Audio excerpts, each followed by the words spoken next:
Assalamualaikum warahmatullahi wabarakatuh. Halo, selamat datang. Kembali lagi bersama saya Wira Kurnia Lestari, tutor geografi kelas 12 paket C.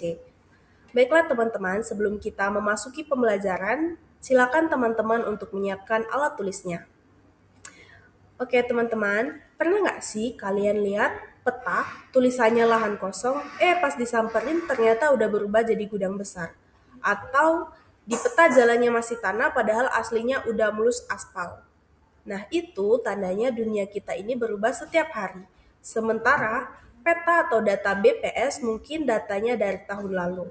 Makanya hari ini kita masuk ke materi seru yaitu tentang penajaman masalah dan persiapan lapangan. Kita bakal belajar jadi detektif buat cek kebenaran alias validasi data.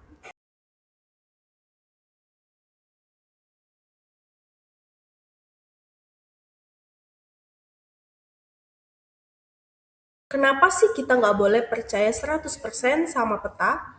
Karena dunia kita ini selalu berubah. Data BPS mungkin dari tahun lalu. Peta Google Earth mungkin citra satelit dari 6 bulan lalu.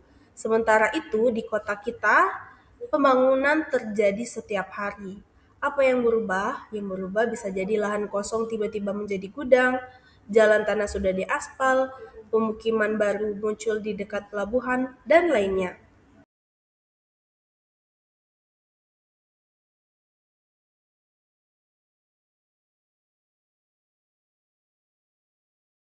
Bagian kedua yaitu edit ground truthing atau uji kebenaran lapangan. Apa itu ground truthing? Ground truth adalah proses mengirim orang ke lokasi fisik untuk memverifikasi data yang diambil dari jarak jauh seperti citra satelit atau peta. Dalam proyek ini, kita adalah sensor utamanya. Kita akan datang ke titik koordinat yang meragukan lalu mencatat, oh ternyata ini bukan hutan ya, tetapi kebun sawit warga. Teman-teman menggunakan data lama ini buat rencana teman-teman menggunakan data lama untuk rencana masa depan itu bahaya banget loh. Karena apa? Karena area hijau tahun 2020 bisa jadi sudah berubah jadi ruko tahun ini. Solusinya apa? Solusinya kita harus melakukan ground truthing, artinya kalian harus turun langsung jadi sensor untuk memastikan fakta di lapangan. Tapi ingat,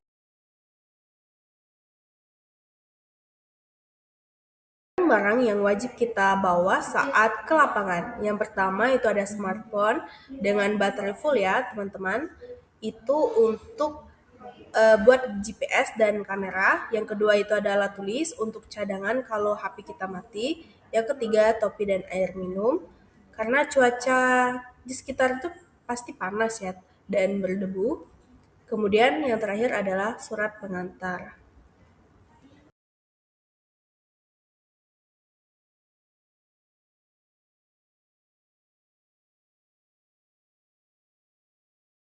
Selanjutnya, kita ke tutorial GPS smartphone teknologi di genggaman untuk pemetaan presisi.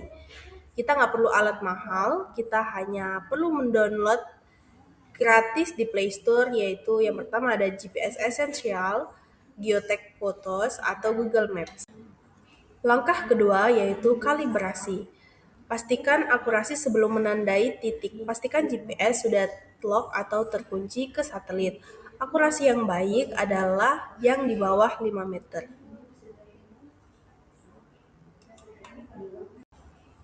Langkah ketiga yaitu marking atau penandaan. Simpan titik lokasi. Saat kita berdiri di lokasi objek, misalnya seperti batas, lahan, industri, silakan teman-teman membuka aplikasi, kemudian menunggu indikator akurasi stabil, kemudian tombol mark waypoint atau drop pin.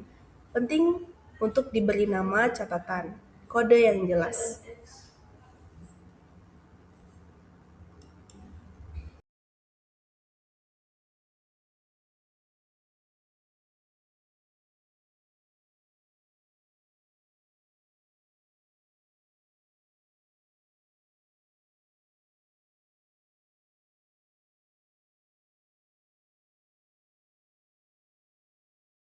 Ingat kata pepatah geografi kita, data yang baik bukan hanya akurat secara angka, tetapi juga bermanfaat bagi manusianya. Baiklah teman-teman, sekarang giliran kita untuk menyiapkan alat, download aplikasi, dan mari kita cari tahu bagaimana peta wilayah kita. Semangat belajar semuanya. Kembali lagi di minggu depan. Terima kasih. Wassalamualaikum warahmatullahi wabarakatuh.